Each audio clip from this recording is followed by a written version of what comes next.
Cut na naman ako ng aking variegated na blizzard. Kasi guys, sobrang leggy na niya. And then dito ko siya kinat. Hindi ito may mother, hindi yung mother plant ito. Bali, baby din ito, yung mother plant which nandun sa kabilang bahay. So, pinagtatlo ko siya guys. Top cut at saka middle cut. Kasi sobrang haba nga niya dahil leggy na siya. And then ito yung middle cut niya, oh. Ang laki pa rin, oh. Ang laki pa rin yung node na nakuha ko. Bali dyan siya guys, oh. Nag-middle cut ako kasi sobrang haba pa eh. So, ito magiging mother na to. And then, itong middle cut, itatanim pa natin ulit ito. Papahiran ko mamaya guys ng ano yan. Aloe vera. Kabilang side at saka itong mother na pinagkatan natin. And then, ito yung top cut niya guys, oh.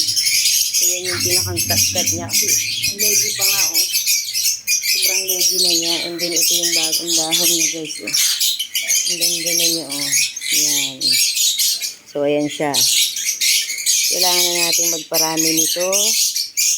Kasi, ang sabi dun sa napapanood kong mga vlogger na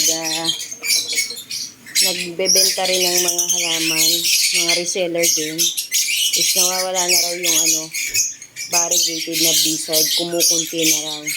So, kailangan nating magpadami para hindi tayo maubusan guys. And then, ito yan. Yun yung top cut niya, ang ganda. Yun yung kinakain ng dahon niya, oh.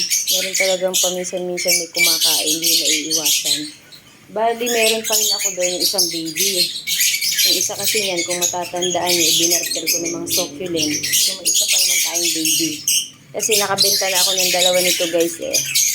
So, na-achieve ko na yung puhunan ko dati. So, ito parang pinakang na lang. Pinakang bonus ko na itong mga natira. And then, papadamihin ulit natin ito guys. Para hindi tayo maubusan. So, itong pinakang pinagkata natin, wala akong babaguhin dyan. Nalagyan ko lang yan ng aloe vera para hindi siya mabulok.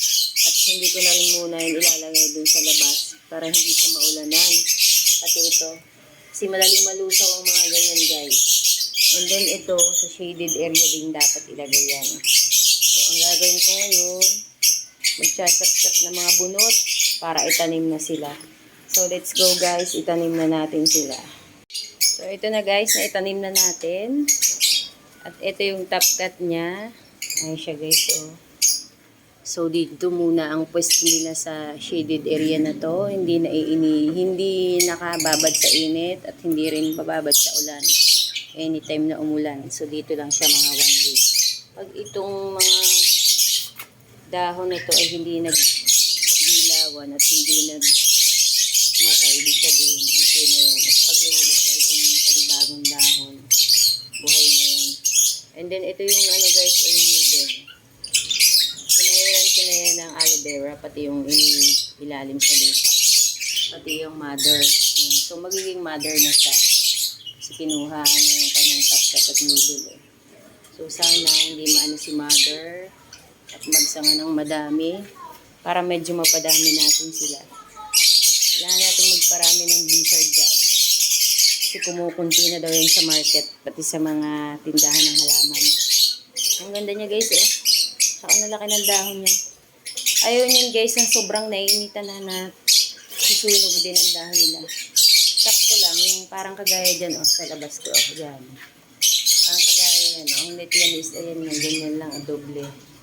Pero nakukuha nila ng araw. At inilabas ko na nga pala guys yung rubber tree na kinat natin doon sa kabilang bahay sa terrace. Naka 1 week na siyang mahigit dito eh. So, inilabas ko na dyan. So, ayan siya ngayon. And then, yung manjula, andyan, naiinitan. Giant na yan. So, ayan. Natapos na tayo sa panibagong gawain natin at itutuloy ko naman yung pag-arrange na naman din sa greenhouse. Din sa unahan.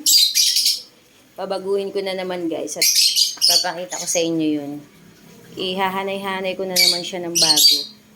So hanggang dito na lang guys. Bye! Thank you for watching!